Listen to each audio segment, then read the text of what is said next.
Inflasi Malaysia meningkat 1.4% pada November 2025. Baik, inflasi Malaysia meningkat dengan kadar perlahan 1.8% pada tahun 2024 daripada 2.5%. Menurut Jabatan Perangkaan Malaysia DOSM, peningkatan tersebut didorong inflasi lebih tinggi bagi kumpulan pendidikan yang meningkat 2.6% daripada 2.4% pada Oktober.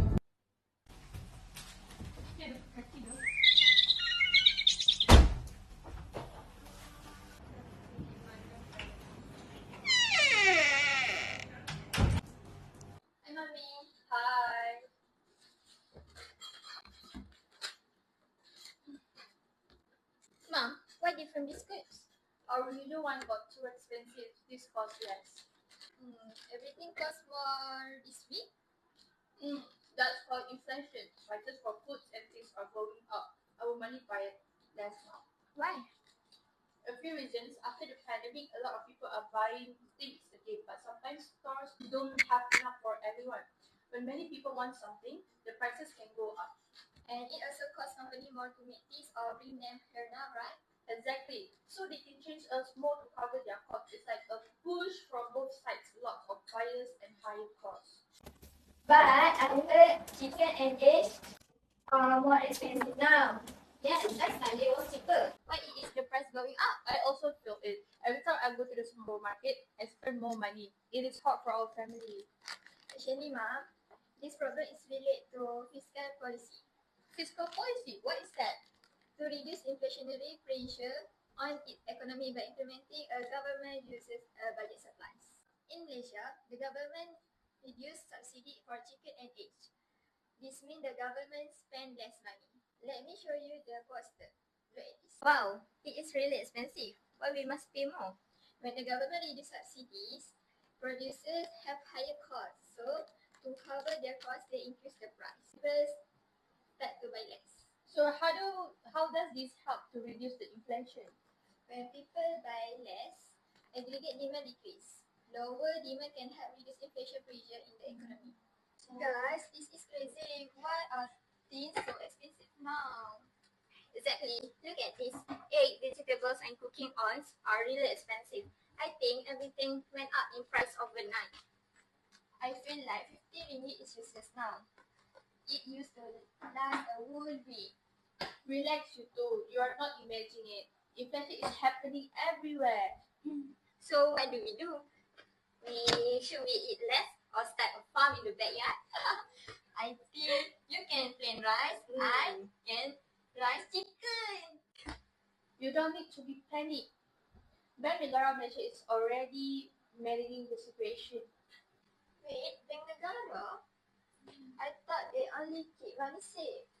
Nope, they also control how fast or slow the economy moves. Okay, now I'm confused. How can a bank control prices at a supermarket? Good questions. Let me explain one of their most important tools, the overnight policy rate or OPR. Think of the OPR as the heartbeat of the economy.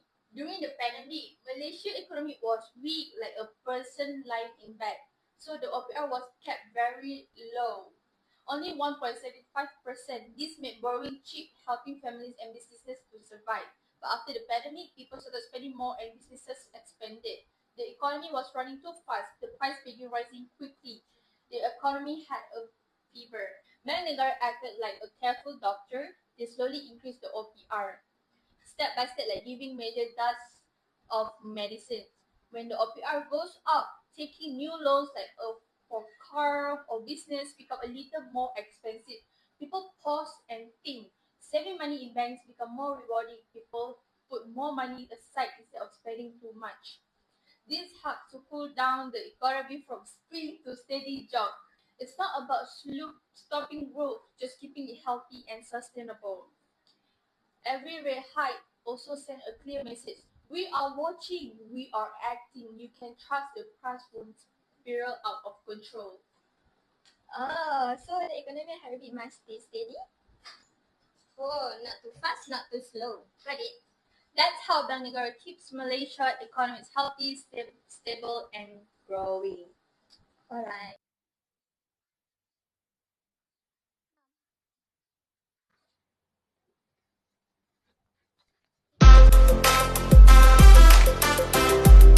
good evening and welcome to our Economic Outlook Live. Today I'll be your host, Erin. With us today are two experts to discuss the government's recent proposals to tackle inflation. On my right, Fina, an economic advisor to the government. On my left, Alia, a consumer rights activist. Let's dive in. Fina, the government idea has announced several anti-inflation measures. Which one do you think is the most critical? Thank you, Erin. I believe income policy is key. We must ensure wages don't rise faster than productivity. If we let wages chase inflation uncontrollably, we get a wage price spiral. That's why we are agreeing trade unions to accept productivity linked wage increases. With respect, Fina, that's unfair to workers. Prices are already up. How can you tell people their wages should keep up?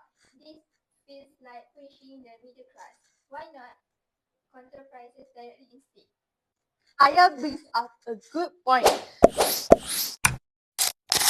Fina, what about price control and rationing? The government has mentioned it. Yes, we are implementing price ceilings on 5 essential items and introducing a coupon-based rationing system for rice and cooking oil.